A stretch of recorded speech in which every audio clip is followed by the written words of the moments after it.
asked Michael Dell, how do you make all that money? He said, well, I just sat on my dorm in school, and I made computers, and I'd sell them to people.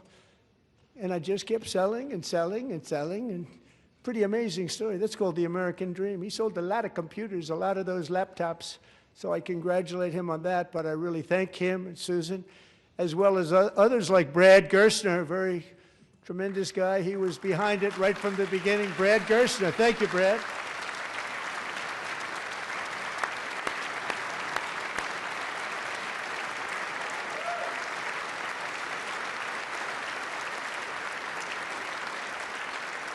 So with modest additional contributions, these young people's accounts could grow to over $100,000 or more by the time they turn 18. Think of it, how much money is that for somebody that started with nothing?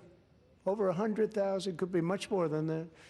To make this investment in our children's future, go to trumpaccounts.gov, trumpaccounts.gov. And a lot of people are doing it. It's setting every record in the book.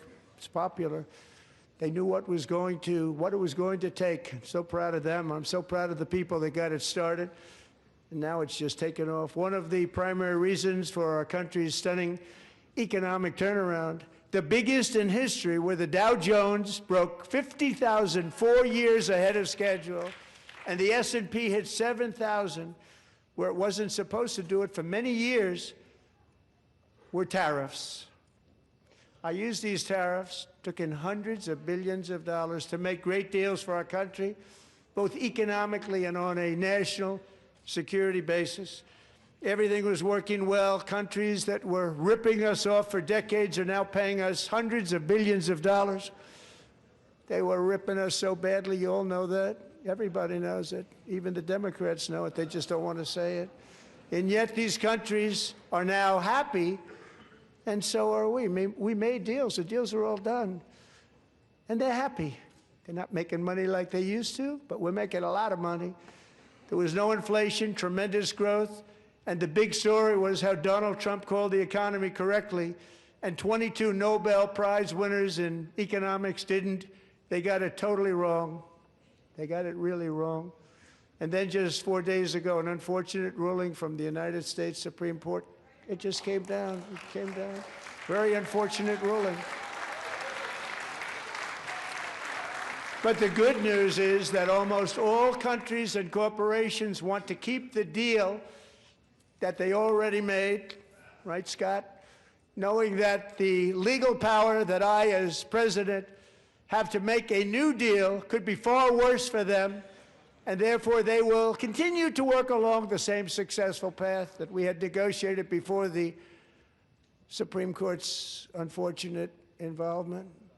So despite the disappointing ruling, these powerful country-saving, it's saving our country, the kind of money we're taking in, peace-protecting. Many of the wars I settled was because of the threat of tariffs. I wouldn't have been able to settle them without. Will remain in place under fully approved and tested alternative legal statutes. And they have been tested for a long time. They're a little more complex, but they're actually probably better, leading to a solution that will be even stronger than before. Congressional action will not be necessary. It's already time-tested and approved. And as time goes by, I believe the tariffs paid for by foreign countries will, like in the past, substantially replace the modern-day system of income tax, taking a great financial burden off the people that I love.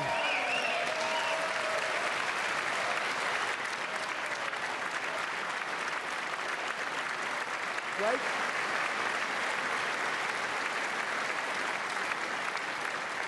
Moving forward, factories, jobs, investment, and trillions of dollars will continue pouring into the United States of America because we finally have a president who puts America first. I put America first. I love America.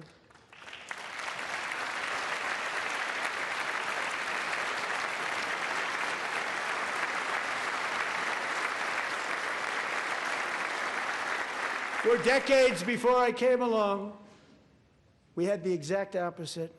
From trade to healthcare, from energy to immigration, Everything was stolen and rigged in order to drain the wealth out of the productive, hardworking people who make our country great, who make our country run.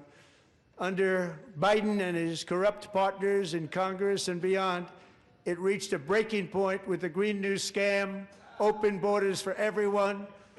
They poured in by the millions and millions from prisons, from mental institutions. They were murderers, 11,888 murders. They came into our country. You allowed that to happen.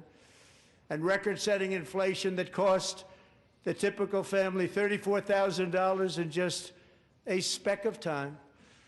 Now the same people in this chamber who voted for those disasters suddenly used the word affordability, a word, they just used it. Somebody gave it to them, knowing full well that they caused and created the increased prices that all of our citizens had to endure. You caused that problem. You caused that problem.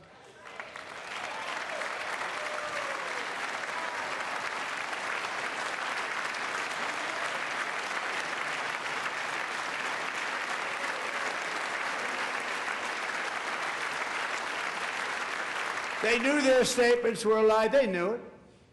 They knew their statements were a dirty, rotten lie. Their policies created the high prices. Our policies are rapidly ending them. We are doing really well. Those prices are plummeting downward.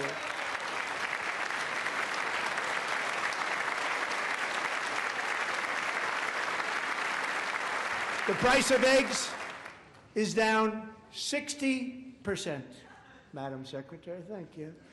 The cost of chicken, butter, fruit, hotels, automobiles, rent is lower today than when I took office by a lot. And even beef, which was very high, is starting to come down significantly. Just hold on a little while, we're getting it down. And soon you will see numbers that few people would think were possible to achieve just a short time ago.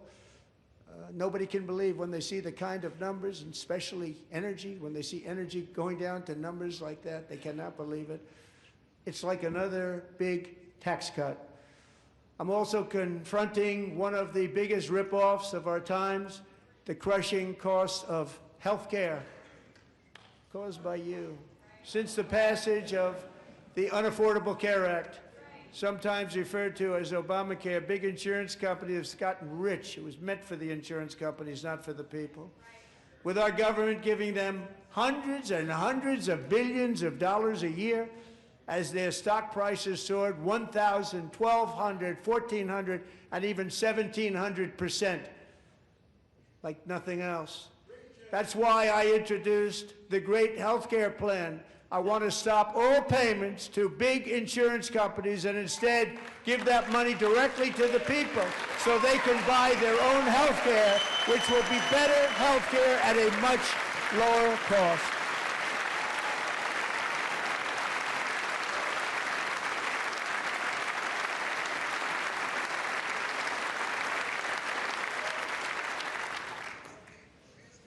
In addition, my plan requires maximum price transparency. That's a big deal. Sounds so simple, so big. And I did that in my first term, and the Democrats immediately terminated it with full knowledge that they were doing a very bad thing for the people. Costs were going to go way up, and that's what happened, and now I'm bringing them way down on health care and everything else. I'm also ending the wildly inflated cost of prescription drugs like has never happened before.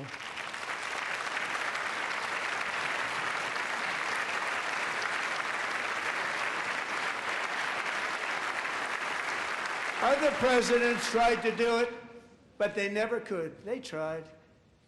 Most didn't try, actually. But they tried. They said they tried. They couldn't do it. They didn't even come close. They were all talk and no action, but I got it done.